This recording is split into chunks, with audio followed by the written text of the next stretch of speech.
And March is Colon Cancer Awareness Month, and here with the very latest on prevention and early detection is the director of the Colorectal, did I get that right? Colorectal, sorry. I had a hard time with that word all day. Colorectal Cancer Program at Cedars-Sinai Medical Center. Dr. Zuri Murrell. Hi, doctor. Welcome. Thank you. I just want to say that, you know, colorectal cancer is actually the #2 cancer killer in America, but it is preventable with early screening and healthy eating. And I think that's what we're going to talk about today. We are going to focus on that. Highly preventable. Highly preventable. Highly preventable. Okay. When we come back, we cannot prevent you from the humor and the knowledge we're about to drop on you. Yeah. When we sit down with Stephanie Beatrice, don't go away. And there we go with our superfoods. March is Colon Cancer Awareness Month, and here with the latest on the importance of early detection and screenings, please welcome the director of the Colorectal Cancer Program at Cedars-Sinai, Dr. Zuri Murrell. Welcome, doctor. Welcome. It's nice to have you here with us. Thank you very much, and thank you for having me on to actually talk about this important topic. And yeah, let's jump into the statistics. What are we standing on this right now? So about 140,000 Americans will be diagnosed with colon cancer every year, okay, and about 50,000 die every year. And this sounds horrible. Yeah. And it is horrible. And what makes it so bad is that this is preventable. And the reason I went into this field is because I wanted to make a change, and I saw that there was so much to do out there, and people are dying unnecessarily. Sure. Well, how important is it for early detection? Right, well, early detection is the key. We realize if we detect, what I always tell people is that the way we detect colon cancer is actually the way we also prevent it. Colonoscopy, and that's what we're going to talk about a little later, but colonoscopy is the key. All colon cancer starts out as little polyps, a little growth. And actually during this colonoscopy, you actually take the growth before it becomes a cancer. So it actually prevents colon cancer. Wow. So when do you start this screening process? So the average age, if you have no symptoms, the age is at 50, and for African Americans is actually 45. And you get this colonoscopy, you know, it's a lot of people don't seem to get it because they're scared of it. You know? Now, why? I mean, okay, so let's just break this down. They're afraid of the operation itself because a rather large instrument has to be used, and it's frightening to think about that. Exactly, and people are also embarrassed. My father, I can't even say what I really do at the dinner table because he's like, I don't want to hear about this right now. But you know, what I always tell people is that you shouldn't die from fear, and you shouldn't die from embarrassment. Right. And basically with the procedure, you go to sleep, you wake up, you're done. You feel nothing. Yeah, I think most people think it's going to be uncomfortable. It's not. I've had 3 of them, and you just go to sleep, you get up, and then I went shopping. I went out to lunch. It was fine. So let's talk. You had mentioned the symptoms. Yes. What are we looking for in this, doctor? Well, this goes back to why screening is so important, is that the symptoms are very nonspecific.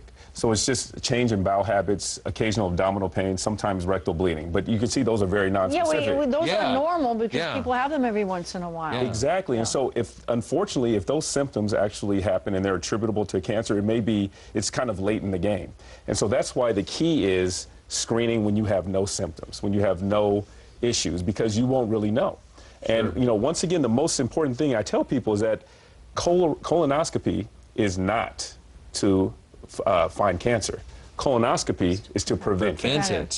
Is there a age that we want to start? If we don't have these, we still, because you said if you're seeing this, so at 50 age 50 is when most people need to start, and they actually just changed it for African Americans age 45 because of the more aggressive nature of the cancer. Does insurance cover this? Yeah, insurance does cover this, and that's very important because screening, it covers most screening tests, so that's not a problem. So what can we do to prevent, because you had talked about some of this stuff, is there things that we can do to make sure we're doing the best? Well, as your previous guest was saying, you're a fitness expert, you know, working out is key, and a healthy diet is essential. And so fiber. We have some things here on our table, which, by the way, Sophie had pretty much the same things the other day when she was talking about the importance of the food groups and which is the highest in, I guess, phytonutrient, fiber and phytonutrients. And so the reason that fiber is so important, fiber and water, is because, you know, you hear doctors say this all the time. Fiber. Well, fiber actually helps increase the transit time from when you eat food to when you eliminate waste. That's why fiber is so important. And so prunes actually have about 13 grams of fiber. Now, most of my patients don't like prunes for whatever reason. So one alternative to that, berries. Everybody loves berries. Blueberries, blackberries, raspberries, those all have about 7.2 grams of fiber per cup. So, you know, what I like to recommend is, since you need about 20 to 25 grams of fiber a day, I throw 2 cups of that in a blender and mix up with either almond milk or whatever you want to use, and then that's my protein powder. Yep. And that's my breakfast. Yeah, I will do that. I do the berries, or I'll do this. Well, and you mix do it in. all of this in the morning and have it juiced. But I try to do, Lots I do, of spinach. But I don't juice it so much. I do because I want to keep the Smoothie? fiber. Keep the fiber, right. I want to keep the fiber that's in there. What are we looking at? Supplements down here? Right. So other supplements that more and more research is showing that are very helpful is vitamin D and calcium, and also one other thing that's very important is decreasing how much red meat we eat.